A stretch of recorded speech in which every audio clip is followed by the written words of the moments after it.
Alors, à l'article 32 du feuilleton d'aujourd'hui, l'Assemblée prend en considération le rapport de la Commission des Transports et de l'Environnement sur le projet de loi numéro 57, loi modifiant l'encadrement de l'utilisation des cylindromètres photographiques et des systèmes photographiques de contrôle de circulation au feu rouge et d'autres dispositions législatives, ainsi que les amendements transmis en vertu de l'article 252 du règlement par M. le ministre des Transports et M. le député de Chambly. Ces amendements sont déclarés recevables par la présidence. Je vous informe toutefois que, conformément à la procédure prévue à l'article 252 du règlement, et afin d'éviter la répétition des amendements, seuls ceux proposés par M. le ministre des Transports feront l'objet du débat. Y a-t-il des interventions sur ce rapport ainsi que sur les amendements tels que je viens de l'indiquer? Je crois que oui. Je reconnais M. le ministre des Transports pour son intervention. Monsieur le ministre, à vous. Merci beaucoup, Monsieur le Président. D'abord, avant de commencer en commençant plutôt cette intervention, ce serait dans l'ordre des choses, de saluer la présence dans nos tribunes de deux personnes qui sont des ambulanciers, dont un est l'auteur d'une des pétitions qui a été déposée ce matin à l'Assemblée nationale par le député de Chambly et qui réclame justement que le gouvernement adopte une loi concernant ce qu'on appelle la Move Over Law, mais que nous traduisons ici par l'établissement d'un corridor de sécurité.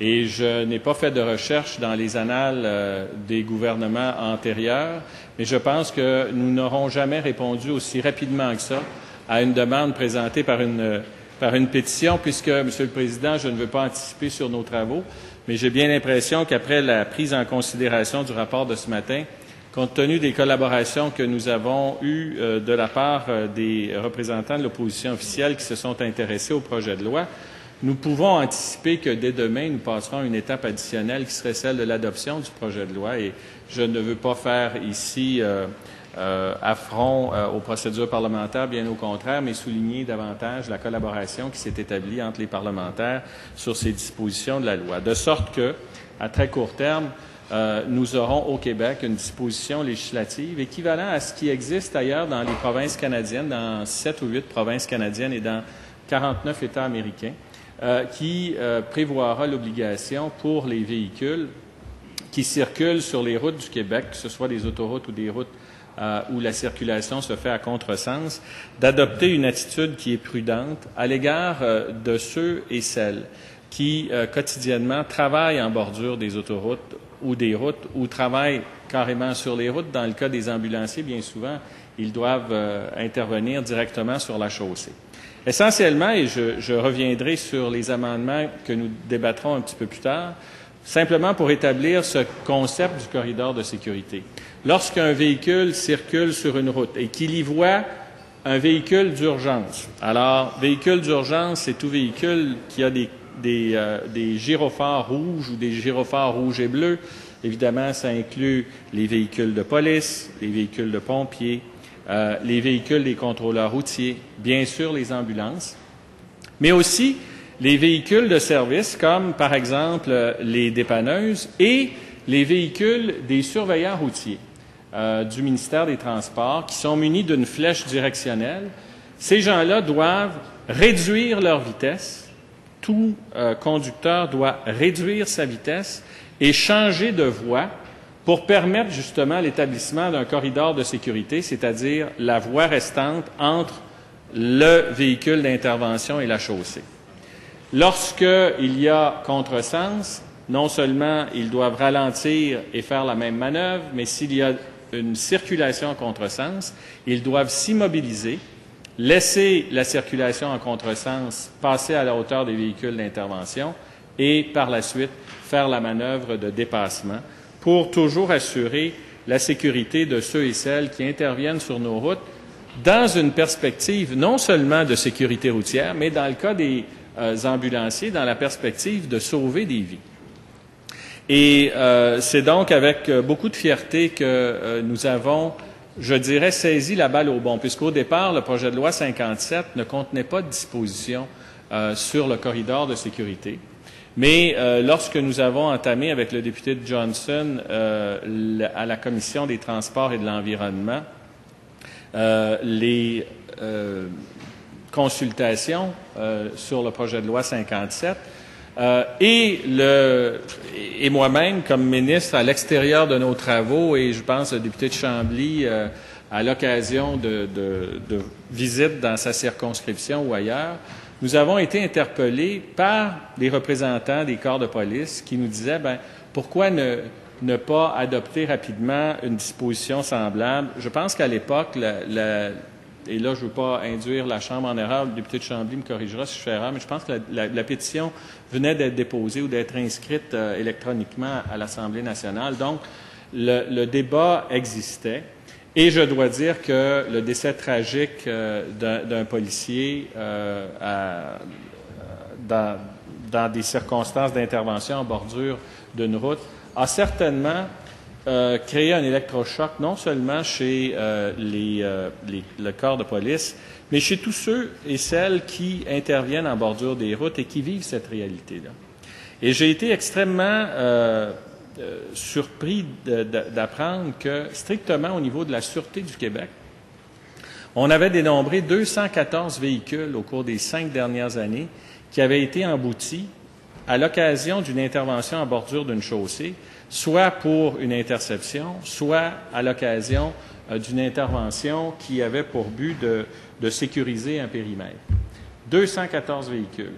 Et dans les 5 dernières années, il y a 4 policiers qui ont perdu la vie dans des circonstances semblables. Et ces statistiques-là, pour les accidents, n'inventorient pas ce qui existe dans les corps de police municipaux, des municipalités ou des villes au Québec, qui sont des corps distincts de celui de la Sûreté du Québec. C'est dire, mais cependant, la statistique applicable à la Sûreté du Québec reflète certainement la réalité des autres corps de police qui ont à intervenir dans des situations semblables. Alors, il m'est apparu utile de suggérer à l'opposition de nous saisir de cette situation-là à l'intérieur de la procédure du projet de loi 57 pour y intégrer les dispositions qui viennent établir au Québec le corridor de sécurité. Je dois souligner la qualité des échanges que nous avons eus et je pense, et de la part du député de Johnson et de la part du député de Chambly et du collègue de l'Assomption, où on a véritablement, dans nos travaux avec tous les membres de la Commission des transports et de l'environnement, mon collègue, mon adjoint parlementaire, le député de Chomédé, qui est un policier de la Sûreté du Québec avant sa vie politique et qui avait ses contacts avec tout le corps policier. Puis là, on ne parle pas simplement des syndicats policiers, mais on parle également des directeurs de police. Je pense que tout le monde faisait consensus là-dessus. Donc, ce que je souhaitais, c'est souligner la grande collaboration que nous avons eue et véritablement, dans nos travaux, la recherche d'une solution qui était applicable à tous. Et vous savez, des fois, on dit souvent le diable est dans les détails. On a eu à suspendre plusieurs fois pour essayer de voir comment on pouvait inclure tout le monde. Il y a eu des difficultés techniques au niveau de la rédaction, mais je pense que, et la députée de Matane qui préside avec grand talent, de Matapédia, pardon, qui est en avant de moi et qui me rappelle qu'elle n'est pas de Matane, mais de Matapédia, puis elle a raison, mais qui a présidé avec grand talent, avec beaucoup de doigté, la commission. On s'est tous mis à l'œuvre pour trouver les bonnes solutions. Et je dois souligner le caractère très professionnel des légistes du ministère des Transports qui nous ont assistés dans cette tâche-là. Et on avait des réflexions en fin de journée, par exemple, à 21h30, puis le lendemain, à la reprise des travaux, on avait déjà des textes qui nous étaient soumis.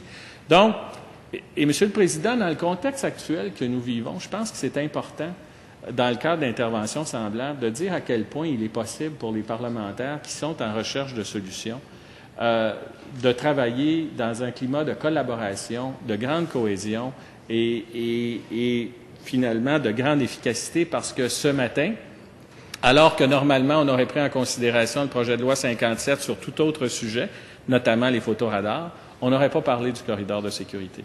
Et aujourd'hui, on a non seulement un projet de loi qui est bonifié sur la question des photoradars, mais un projet de loi qui est bonifié sur l'établissement du corridor de sécurité. Et je veux dire aux ambulanciers qui sont avec nous aujourd'hui et à tous ceux qui nous écoutent et à tous les travailleurs qui sont en bordure de la rue, qui interviennent dans ces circonstances-là, que nous l'avons fait en pensant à eux et en prenant en considération les remarques qu'il nous acheminait. Parce qu'évidemment, les consultations sur le projet de loi 57 n'avaient pas porté sur l'établissement du corridor de sécurité. Et donc, les remarques qui nous étaient acheminées par les groupes qui ont été entendus ne portaient pas sur cette question-là. Et donc, c'est à travers leur travail, notamment le travail de celui qui a déposé la pétition et à travers le travail des policiers qui nous alimentaient, que nous avons pu trouver, je pense, Monsieur le Président, la très juste mesure de ce que nous présentons aujourd'hui. J'arrive aux amendements qui sont débattus. Ces amendements-là portent sur une modification à l'article 406 du Code de la sécurité routière et qui touchent également la question des ambulances. Alors, le Code de la sécurité routière, à l'article 406, qui touche bien sûr les véhicules d'urgence, mais comme c'est un ambulancier qui nous a fait la suggestion, on a mis les légistes à l'œuvre encore hier, et ce matin, on nous a proposé des amendements qui ont été transmis aux membres de la Commission, au secrétariat de la Commission et aux représentants de l'opposition officielle. L'article 406, dans sa forme actuelle, se lit ainsi. On dit « Le conducteur d'un véhicule routier ou d'une bicyclette doit faciliter » et je souligne faciliter, le passage d'un véhicule d'urgence dont les signaux lumineux ou sonores sont en marche, en réduisant la vitesse de son véhicule, en serrant à droite le plus possible et, si nécessaire, en immobilisant son véhicule. Les remarques qui nous ont été faites est que le fait de faciliter le passage n'est pas un geste qui est très intrusif dans les obligations faites aux conducteurs des véhicules qui sont en rencontre ou en bordure ou à l'avant d'un véhicule d'urgence. Les amendements que nous présentons ce matin ont donc pour effet de créer une obligation qui est plus contraignante à l'égard des autres véhicules, et c'est la raison pour laquelle nous choisissons de remplacer les mots « faciliter le passage » par « céder le passage à tout véhicule d'urgence ». Évidemment, les autres amendements sont des amendements de concordance, mais je signale au passage que l'amende qui était exigible sous l'article 406, qui était, je pense, de 100 $, va passer maintenant au même type d'amende que ce qui est exigé pour le corridor de sécurité, c'est-à-dire, je pense, 300... attendez un petit peu, je pense que c'est 300 $, je ne veux pas vous induire en erreur. Pardon? 200 ou 300 $, on le vérifiera, ça a peu d'importance, mais ce qu'on nous a dit, c'est ceci. Non seulement l'amende est augmentée, mais le fait de ne pas céder le passage, dorénavant, fera en sorte qu'on inscrira 4 points d'inaptitude au dossier d'un conducteur. Et en matière de code de la sécurité routière, tous les experts s'entendent pour dire que bien plus que l'amende, l'inscription de points d'inaptitude est un élément qui est, je dirais, beaucoup plus persuasif à l'égard des conducteurs. Pour une raison simple, c'est que les points d'inaptitude sont inscrits au dossier et restent pour une période de temps, et qu'avec l'introduction des autres mesures liées à la sécurité routière, notamment chez les apprentis conducteurs ou chez les jeunes conducteurs, alors que le dossier de points d'inaptitude est pas très, leur banque de points d'inaptitude n'est pas très élevée, bien évidemment, ça a des conséquences qui sont immédiates. Et donc, c'est dans cette perspective que nous présentons les amendements qui, je le comprends, sont reçus par les collègues de l'opposition et qui pourront donc venir modifier le texte du projet de loi 57. De façon générale, le projet de loi 57, et je serai assez bref là-dessus puisqu'on est à la prise en considération du rapport, vient, au-delà de l'établissement du corridor de sécurité, vient confirmer l'établissement au Québec d'une mesure permanente à l'égard des photoradars et des contrôles au feu rouge, des radars de contrôle au feu rouge, des photoradars de contrôle au feu rouge, qui sont des équipements qui, tout comme la ceinture de sécurité il y a de ça 15 ans, viennent nous permettre d'avoir de meilleures statistiques en matière de bilan routier, viennent réduire de façon significative les grands excès de vitesse, les éliminent presque totalement, réduit le nombre d'excès de vitesse et réduit de 20 à 30 % les accidents aux endroits où les photoradars sont installés. Ce sont des équipements qui sont propres à assurer une plus grande sécurité routière. Et donc, le projet de loi 57 vient compléter cette panoplie ou vient s'ajouter à ce que nous avions comme équipement pour assurer la sécurité routière. Tout le régime des photoradars est un peu revu à l'égard de certains éléments. Et ce que l'on voit, ça nous permet également de déployer le projet pilote à l'égard des municipalités que l'on souhaite voir comme étant nos partenaires. Et d'ailleurs, dans le projet de loi 57, on a tenu compte des remarques qui nous ont été faites par les représentants des municipalités qui ont été entendus lors des remarques préliminaires. Et on a bien sûr tenu compte du travail qu'a fait l'opposition officielle à l'égard de certaines dispositions du projet de loi 57, notamment à l'égard de la désignation possible du conducteur, c'est-à-dire lorsque le véhicule est pris en infraction par un photoradar, de la possibilité de désigner un autre que le propriétaire, parce qu'en réalité, Monsieur le Président, quand vous êtes pris par un photoradar, c'est un peu comme un billet de stationnement.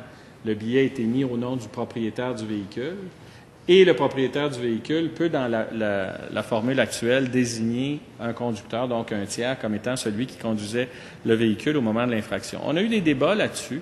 Je pense qu'on est arrivé à un compromis qui nous apparaît tout à fait acceptable, où pour les particuliers, le régime en place sera maintenu pour une certaine période, au-delà de laquelle on aura le déploiement de plus d'appareils de photoradar et des expériences additionnelles.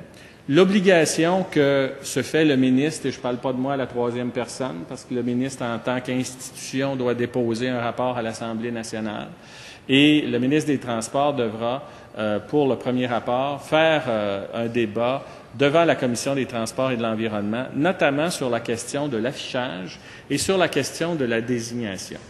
Et si, au-delà de cette période-là, on se rend compte que les difficultés perdurent avec la procédure de désignation, il y a un mécanisme d'entrée en vigueur d'une nouvelle procédure qui viendra simplifier les choses. On a tenu compte à l'égard de la désignation des représentations qui nous ont été faites par les associations de locataires à court terme de véhicules automobiles, qui ne souhaitait pas être responsable, mais qui souhaitait pouvoir désigner. Dans sa mouture d'origine, le projet de loi 57 leur retirait ce privilège. Dans la mouture qui est la mouture définitive et donc au moment de la prise en considération, les locataires à court terme pourront continuer de désigner le locataire à court terme comme étant celui qui conduisait le véhicule, évidemment si c'est le cas, au moment où l'infraction est constatée. J'avais indiqué de façon claire mon intention de renforcer l'obligation d'afficher à l'égard des photoradars, puisque c'est une mesure d'acceptabilité qui faisait l'objet d'une des recommandations unanimes du rapport qu'avait fait la Commission des Transports et de l'Environnement. En milieu autoroutier, on a 2 signalisations avant le photoradar. Dorénavant, on en aura 3. Donc, vous aurez été avisé une première fois, une deuxième fois, une troisième fois avant que l'infraction soit constatée. Pourquoi?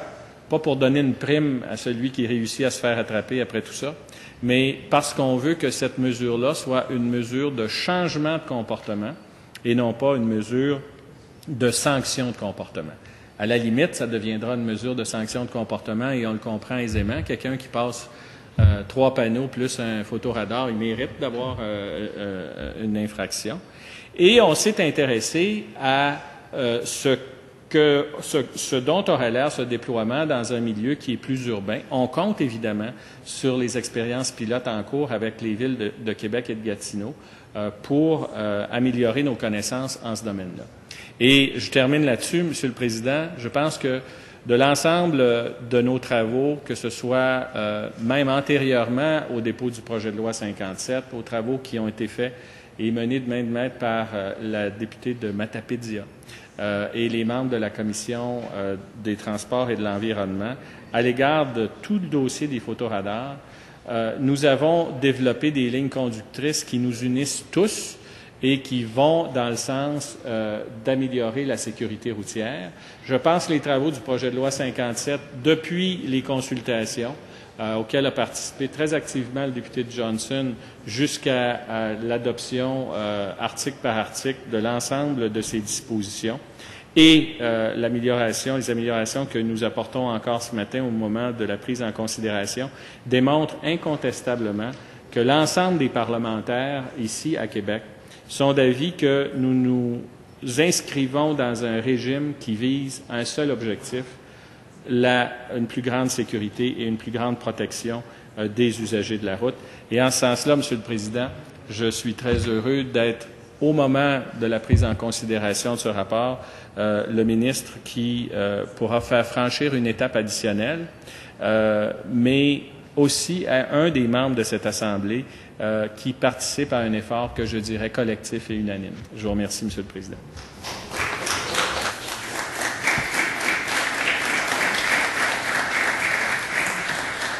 Alors, je vous remercie, M. le ministre des Transports, de votre intervention. Et pour la poursuite du débat, j'essaie de maintenant la parole au porte-parole de l'opposition officielle en ces matières, M. le député Johnson. M. le député Johnson, à vous la parole. Je vous remercie beaucoup, Monsieur le Président, de me permettre d'intervenir lors de cette étape importante dans le processus d'adoption du projet de loi 57 qui vise à encadrer le déploiement de photoradars supplémentaires sur le territoire québécois.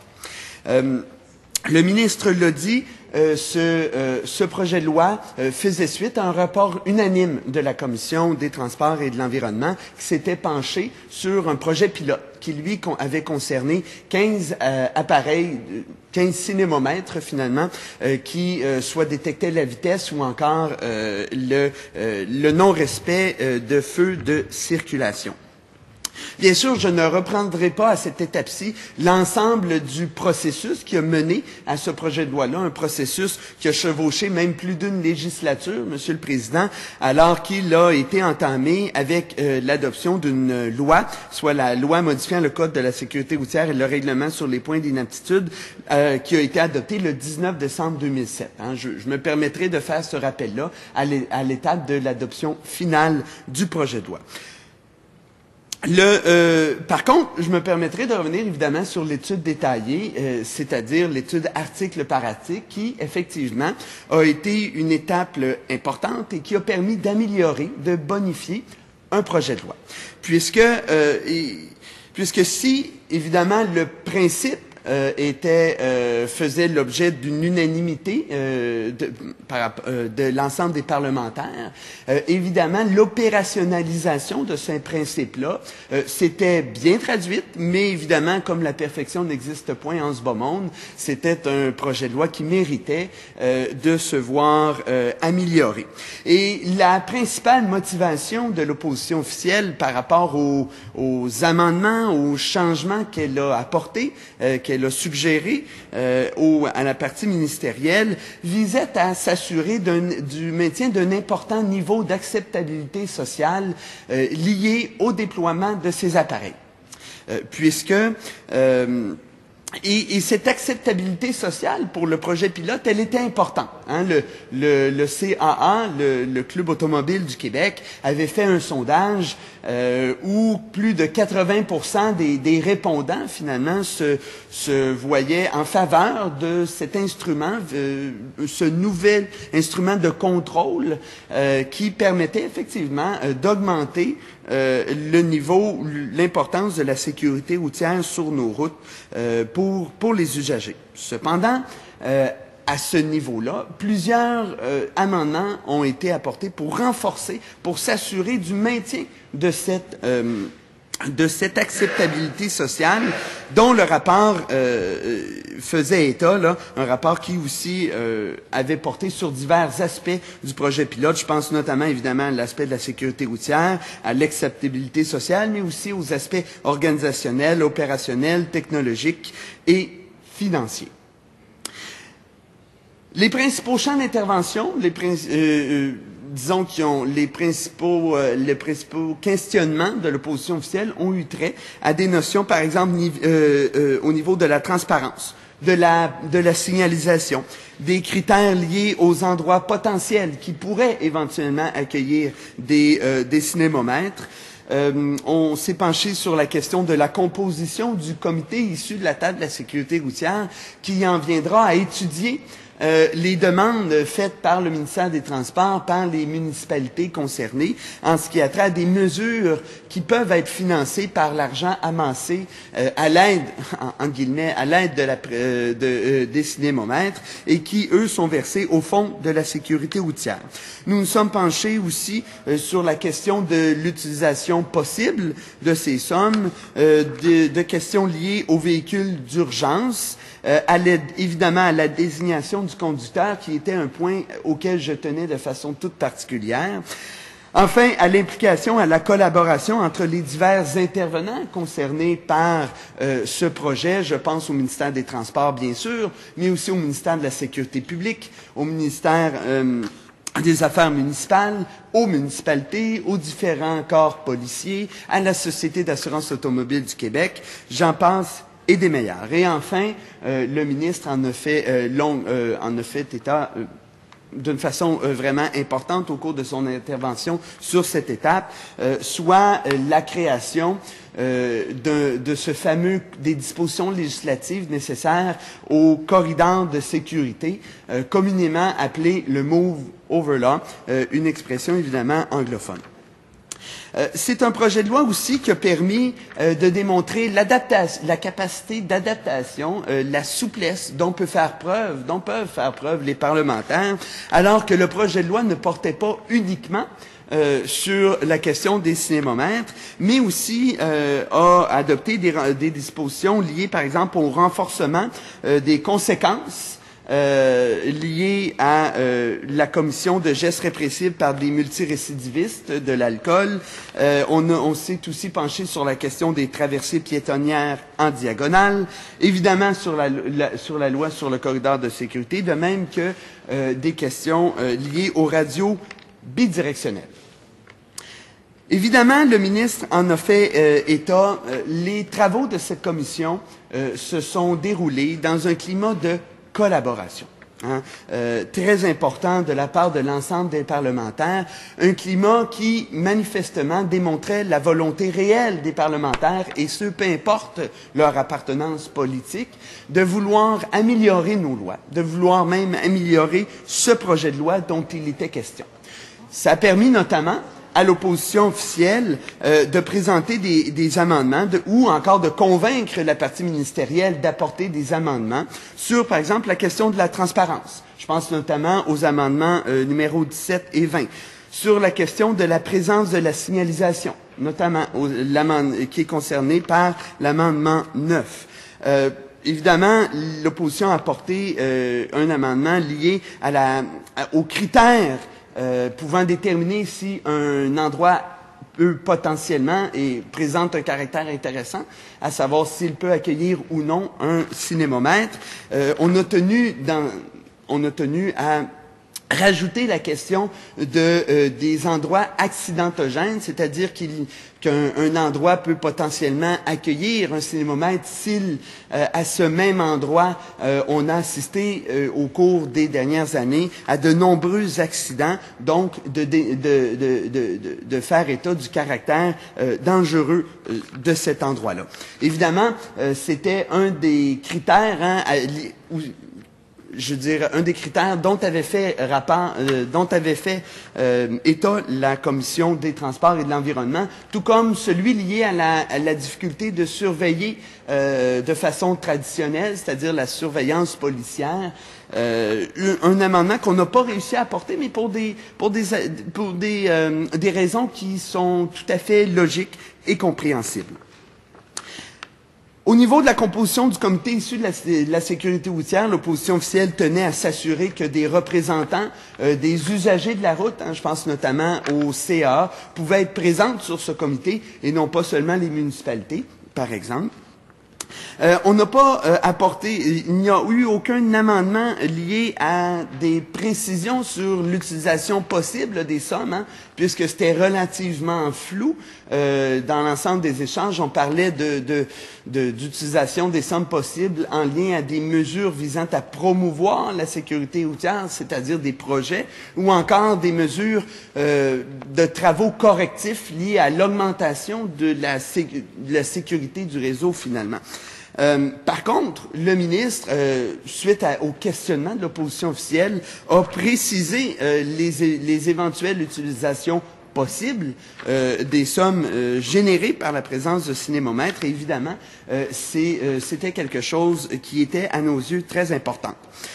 La partie ministérielle a aussi apporté des amendements des amendements en lien avec des points apportés par l'opposition officielle lors, par exemple, de la période des consultations publiques ou encore lors de la période des interventions au Salon Bleu qui faisaient suite aux consultations publiques, liées à l'importance d'inclure dans les catégories de véhicules d'urgence qui étaient exemptés finalement du paiement des amendes, les véhicules utilisés par les contrôleurs routiers du Québec. Puisqu'évidemment, c'est une évidence, les ambulances, les policiers, les pompiers, de même que les contrôleurs routiers du Québec, se devaient d'être protégés finalement de la commission d'infraction, puisque lorsque on est en poursuite d'un véhicule qui a commis une infraction, ou encore que, par exemple, prenons le cas des pompiers, ils doivent intervenir rapidement sur un lieu où s'est déclaré un incendie ou encore un accident, ils ne peuvent pas être pénalisés par le fait qu'ils auraient un comportement là, qui serait détecté par le cinémomètre, c'est-à-dire, par exemple, qu'ils rouleraient à une vitesse supérieure à celle permise sur le réseau routier ou encore qu'ils, en guillemets, brûleraient un fameux feu rouge. L'opposition officielle a tenu aussi mordicus aux différentes dispositions liées à la fameuse désignation du conducteur, puisque le régime actuel, finalement, prévoit que lorsque un propriétaire de véhicule reçoit un constat d'infraction lié à un comportement que lui-même n'a pas adopté, mais qui a été adopté par une personne à qui le propriétaire de véhicule a prêté son véhicule, actuellement, il est possible que ce propriétaire désigne le conducteur, c'est-à-dire qu'il informe le ministère de la Sécurité publique ou enfin le poursuivant que ce n'est pas lui qui a commis l'infraction, puisque, à nos yeux, il était nécessaire, voire essentiel, qu'on respecte ce principe où, finalement, un individu subisse les conséquences d'un comportement qu'il a lui-même adopté et non que, étant donné qu'il était propriétaire d'un véhicule, doit être responsable d'un comportement évidemment inadéquat, mais qui a été adopté par une autre personne que lui-même. Alors, si les dispositions législatives retirant cette possibilité pour un propriétaire de véhicule de promenade ont été malgré tout adoptées et pour lesquelles j'ai même consenti à l'adoption, c'est-à-dire que l'adoption serait faite, mais j'aurais pu retirer mon consentement. Si je l'ai fait, c'est parce que je voulais démontrer au ministre que j'étais satisfait des amendements qu'il avait apportés et qui suspendent l'application de ces dispositions législatives que notamment le barreau et le protecteur du citoyen avaient dénoncé. Le ministre l'a bien dit, le ministre des Transports devra, après une période de 18 mois d'études et surtout d'approfondissement des moyens, des solutions qui pourraient être apportées, parce qu'il n'est pas question, là, évidemment, moi je suis très sensible à la question liée à l'administration et, aux difficultés administratives en lien avec la fameuse désignation du conducteur. Par contre, il m'apparaissait important que le ministère des Transports, le ministère de la Sécurité publique puisse bénéficier de temps supplémentaires pour tenter de trouver des solutions. Visant à amoindrir, la lourdeur administrative en lien avec la désignation du conducteur. Alors, évidemment, ces amendements sont à ma satisfaction dans le sens où les parlementaires membres de la Commission Transport et de l'Environnement, peut-être des parlementaires que nous ne serons plus, on ne sait pas qu'est-ce qui peut se passer à l'avenir et on ne peut pas présumer des membres de la Commission Transport et Environnement quels parlementaires seront membres de cette commission dans 18 mois, voire même plus. Eh bien, ceux-ci devront se pencher à nouveau sur la pertinence de mettre en vigueur ces dispositions. Évidemment, il y a eu des amendements, notamment l'amendement numéro 2, qui vise à préciser l'implication, la collaboration entre les divers intervenants. De même que, et le ministre en a fait longuement état, les fameuses dispositions législatives visant à créer le corridor de sécurité. Et c'était quelque chose pour nous de très important, alors que ma formation politique, le Parti québécois, s'est montré sensible à cette question, notamment en parrainant une pétition qui a été finalement initiée par une personne qui est aujourd'hui présente dans nos tribunes, qui, lui, est un ambulancier.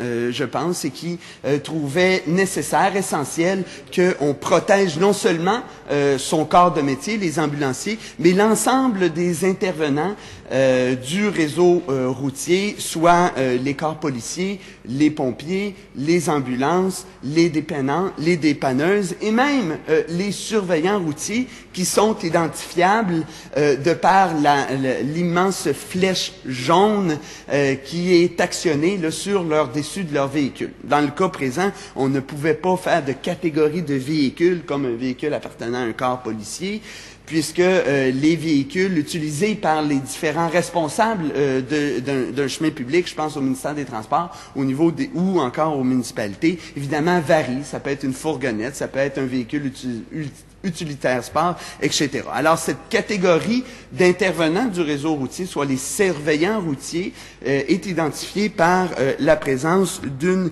flèche jaune. C'est aussi un projet de loi qui a permis de renforcer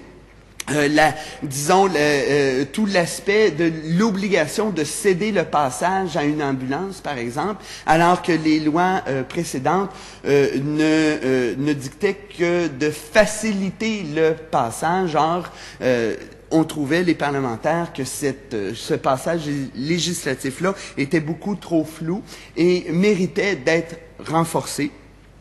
De même, évidemment, que les amendes en lien avec le non-respect de cette disposition législative. Je terminerai simplement par deux choses. Vous savez, plusieurs sondages mentionnent et plusieurs citoyens nous disent, vous savez, nous sommes très cyniques envers les parlementaires, vous faites preuve d'une partisanerie aveugle, l'Assemblée nationale est plus souvent qu'autrement une véritable foire d'empoigne. Vous savez, si, à certains moments des travaux parlementaires en lien avec ce projet de loi-là, les échanges ont été intenses, voire musclés, jamais finalement, ils ont remis en question cette volonté commune des parlementaires de vouloir bonifier le projet de loi.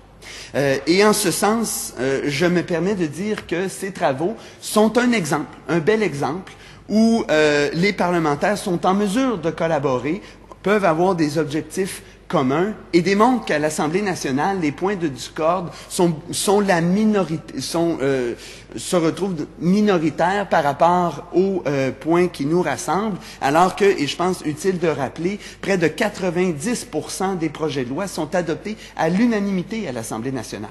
Et si c'est possible, c'est évidemment pas parce que les parlementaires de l'un côté ou de l'autre se montrent absolument incapables d'être à l'écoute et de comprendre les amendements désirés, les bonifications apportées par l'une ou l'autre des partis. Je terminerai simplement en remerciant l'ensemble des individus qui ont travaillé à ce projet de loi. Je pense notamment aux groupes qui ont pris la peine et aux citoyens qui ont pris la peine de nous faire parvenir des mémoires en lien avec le projet de loi. Je pense à ceux aussi qui en ont rajouté une couche en se présentant aux consultations particulières qui ont été organisées dans le cadre du processus qui mènera peut-être à l'adoption de ce projet de loi-là, mais je suis convaincu que nous y parviendrons sous peu. Je tiens à remercier évidemment le personnel du ministère des Transports du Québec qui, effectivement, a mis son expertise non seulement au service de la partie ministérielle, mais aussi au service des parlementaires de l'opposition officielle, alors qu'ils nous ont accompagnés dans la rédaction de certains amendements, alors que pour des parlementaires que nous sommes, avec des équipes de recherche qui sont extrêmement compétentes, mais quand même restent limités en moyens, évidemment. Le personnel du ministère des Transports a accepté de nous accompagner. Je tiens à remercier évidemment le personnel de la Commission des Transports et de l'Environnement qui ont accompagné l'ensemble des parlementaires et qui ont veillé au bon déroulement des travaux. De façon toute particulière, je tiens à remercier mes collègues, bien évidemment l'ensemble des parlementaires de la Commission, Transport et Environnement, mais particulièrement mes collègues qui m'ont accompagné dans l'étude détaillée de ce projet de loi-là. Je pense notamment à mon collègue de Chambly, qui bientôt s'adressera à vous, Monsieur le Président, à mon collègue de l'Assomption, de même, évidemment, à ma collègue de Matapédia, qui, effectivement, a présidé à ces travaux avec un doigté tout particulier qui lui appartient, et une couleur aussi, alors que la présidente ne s'est jamais gênée, pour intervenir dans le débat, pour non seulement calmer les esprits lorsque les échanges étaient musclés, mais aussi pour poser des questions qui ont certainement permis à voir ce projet de loi-là amélioré. Et enfin, je terminerai en remerciant le ministre de son ouverture et de sa capacité à répondre finalement aux demandes de l'opposition officielle. Certainement, c'est un projet de loi qui, grâce finalement à la collaboration de l'ensemble des parlementaires, sera certainement encore une fois adopté à l'unanimité. Je vous remercie beaucoup, Monsieur le Président, et vous souhaite une magnifique fin de journée.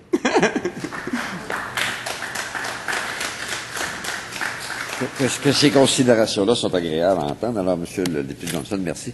Je pense pas que ça dérange ce que je vais dire, mais à l'ensemble des parlementaires et à ceux qui nous écoutent. Alors, c'est pas pour prendre vous, mais le président et les vice-présidents donnent des formations dans les écoles sur un petit cours qui s'appelle l'éducation à la démocratie.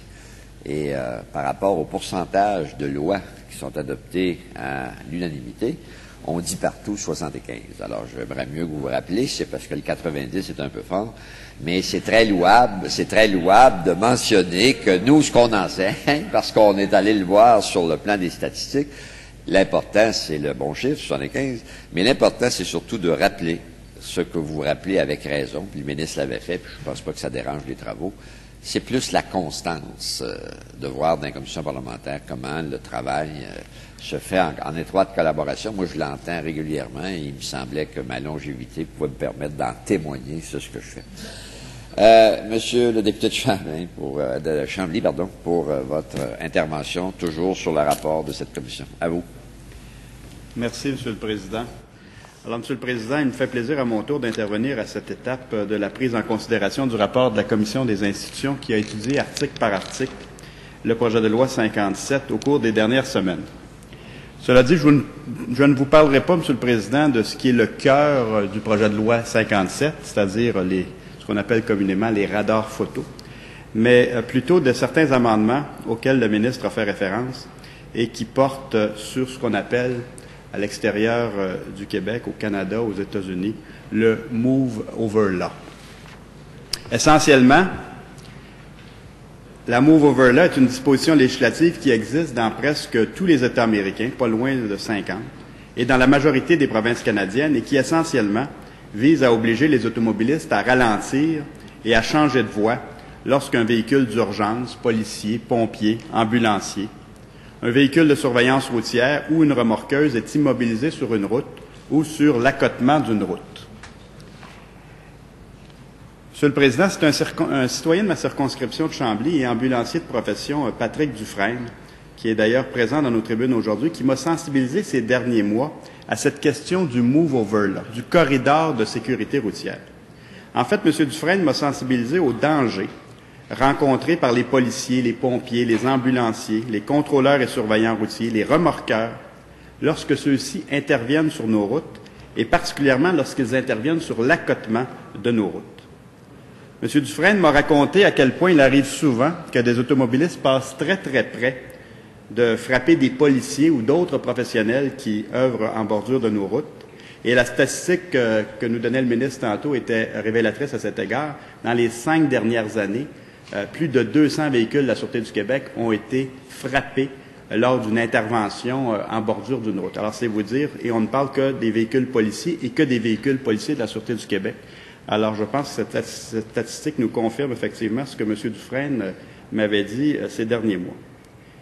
M. Dufresne m'a aussi parlé du policier Vincent Roy, du service de police de Bromont, qui est décédé tragiquement en étant justement frappé par un automobiliste alors qu'il faisait une intervention de routine sur la route 139 à Bromont, et pour lequel, Monsieur le Président, nous avons tous une pensée spéciale aujourd'hui. Et M. Dufresne m'a dit, il faut changer ça. Qu'est-ce que je peux faire? Est-ce que je pourrais faire une pétition? Et c'est ainsi qu'il a initié, par mon intermédiaire, une pétition demandant d'instaurer la Move Over Law, donc d'instaurer ce corridor de sécurité routière au sein de notre Code de sécurité routière. Cette pétition, je l'ai déposée ce matin et elle a été signée en quelques semaines seulement par plus de 2400 citoyens. C'est vous dire à quel point cette pétition a touché des gens. Et plusieurs villes et MRC ont d'ailleurs adopté ces dernières semaines des résolutions en ce sens. Je pense à la ville de Bromont, à la ville de Boisbriand, à la MRC de la Haute-Yamaska, à la MRC des Chenaux et à la MRC de Marguerite-Diouville. Plusieurs organisations ont également manifesté leur appui à cette Move Over Law, à ce corridor de sécurité routière. Je mentionne quelques-unes de ces organisations, Monsieur le Président. Urgence Santé, l'Association professionnelle des paramédics du Québec, l'Association des travailleurs en signalisation routière du Québec, l'Association des professionnels du dépannage du Québec, l'Association des chefs en sécurité incendie du Québec, l'Association des pompiers de Montréal, la Corporation des techniciens ambulanciers de la Montérégie, la Fraternité des policiers de Laval, le syndicat du préhospitalier et la Fraternité des travailleurs et travailleuses du préhospitalier du Québec, parmi toute une série d'autres qui ont manifesté au cours des dernières semaines, des derniers mois, leur appui à l'instauration de la Move Over Law au Québec. Et, Monsieur le Président, vous me permettrez de déposer les résolutions adoptées par ces villes et ces MRC, de même que les lettres d'appui des organisations que je viens de mentionner. On va tout simplement valider le consentement. Il y a consentement pour le dépôt. Alors, Monsieur le député, ça va. Il y a consentement. Vos documents sont déposés. Merci, Monsieur le Président. Alors, il y a donc eu une réelle mobilisation citoyenne ces derniers mois, ces dernières semaines, autour de cette question du Move Over Law, du corridor de sécurité routière. Et le ministre des Transports, dont je salue la collaboration remarquable dans ce dossier, Monsieur le Président, s'est montré ouvert ces dernières semaines à profiter de l'étude du projet de loi 57, qui, vous l'aurez compris, porte sur les radars photo, pour modifier le Code de sécurité routière, non pas pour seulement y insérer des dispositions sur les radars photo, mais aussi pour y ajouter quelques articles qui instaurent le corridor de sécurité routière, la Move Over Law au Québec. Essentiellement, il s'agit d'amendements, en fait, il s'agit d'instaurer un nouvel article 406.1 qui prévoit, j'en rappelle rapidement les grandes lignes, que lorsqu'un véhicule d'urgence ou une dépanneuse dont les feux clignotants ou pivotant sont actionnés est immobilisé sur un chemin public, le conducteur d'un véhicule routier doit, si le véhicule immobilisé est situé sur la voie sur laquelle il circule, réduire la vitesse de son véhicule et, au besoin, l'immobiliser, puis emprunter une autre voie après s'être assuré qu'il peut le faire sans danger. Lorsque le véhicule immobilisé est situé sur l'accotement ou sur la voie contiguë à la voie sur laquelle le conducteur circule, ce dernier doit, dans l'ordre, réduire la vitesse de son véhicule et changer de voie. Et on a ajouté, Monsieur le Président, vous aurez compris que ce que je viens de vous lire porte sur les véhicules d'urgence, donc pompiers, policiers et ambulanciers et les dépanneuses. On a ajouté un dernier article lors de nos travaux en commission parlementaire pour prévoir la situation des véhicules de surveillance routière, via un dernier paragraphe à cet article 406.1 qui se lit ainsi. Le présent article s'applique également lorsqu'est immobilisé sur un chemin public un véhicule routier sur lequel est actionné le signal lumineux d'une flèche jaune prescrivant un changement de voie. Le changement de voie doit alors être fait dans le sens indiqué par la flèche. Et on a prévu un nouvel article 311.1 au Code de sécurité routière pour prévoir toujours le cas des véhicules de surveillance routière, le véhicule des surveillants routiers, lorsque celui-ci est en mouvement. Et on a fait un certain nombre de concordances au règlement sur les points d'inaptitude pour prévoir effectivement l'imposition de 4 points d'inaptitude lorsqu'il y a contravention à ces articles. Alors, c'est essentiellement les amendements qui ont été faits. Et ce matin, suite à des discussions que j'avais eues avec M. Dufresne vendredi dernier sur son métier et sur la difficulté d'être ambulancier au Québec, et à des discussions que j'ai eues avec le ministre hier, le ministre, j'avais proposé un amendement, mais le ministre l'a retravaillé avec ses fonctionnaires dans la nuit, vraisemblablement, enfin, entre hier soir et aujourd'hui.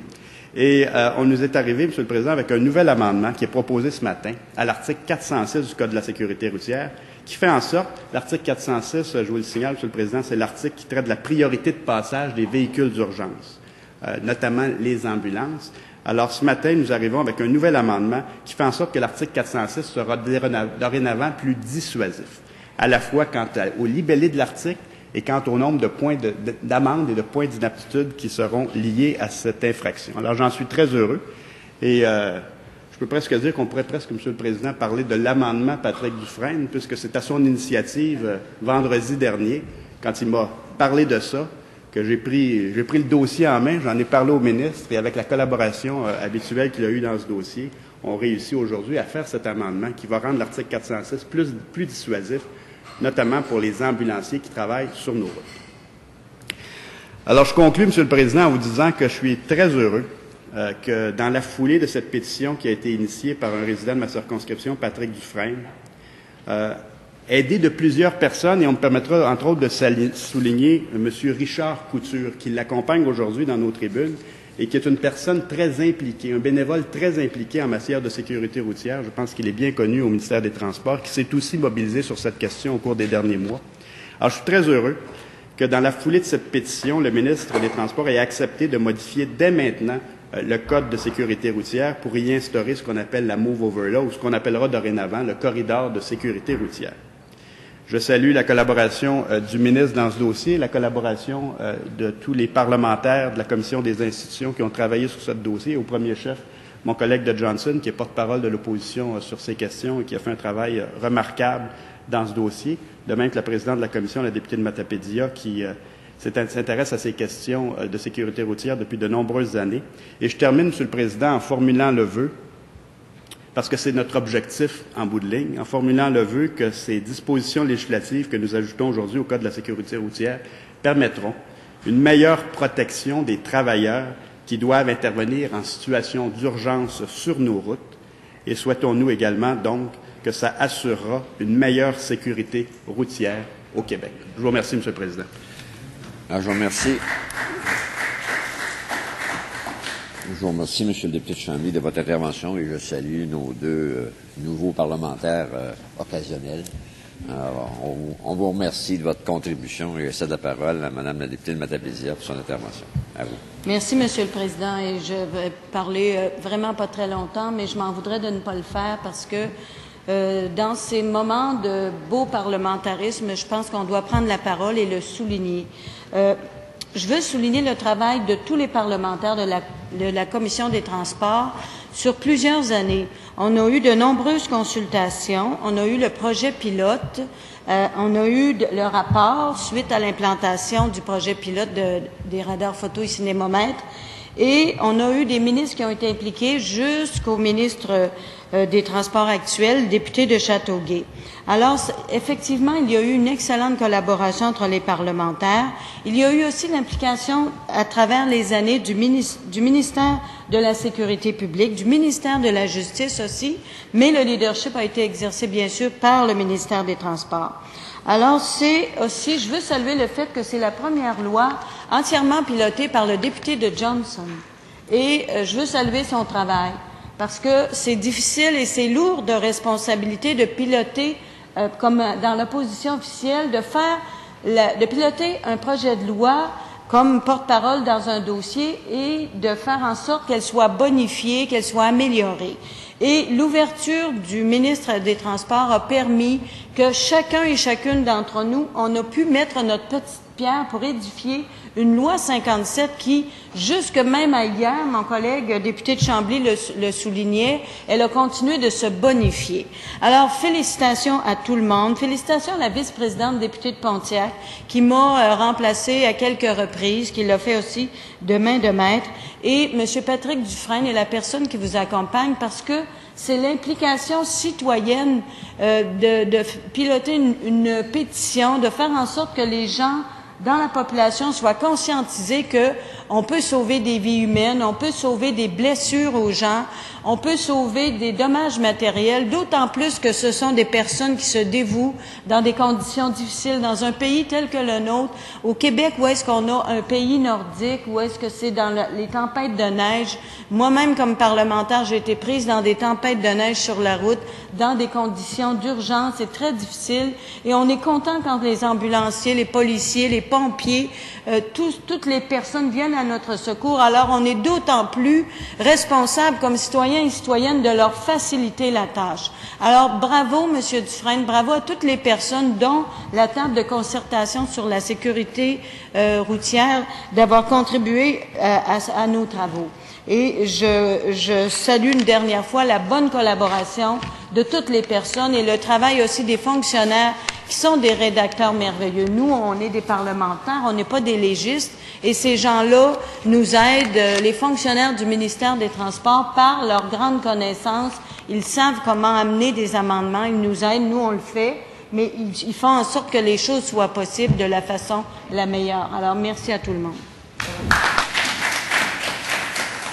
Alors, je vous remercie, Mme la députée de Matapédia. Est-ce que le rapport de la Commission des Transports et de l'Environnement portant sur le projet de loi numéro 57, loi modifiant l'encadrement et l'utilisation des cinémomètres photographiques et des systèmes photographiques de contrôle de circulation au feu rouge et d'autres dispositions législatives est adopté? Adopté.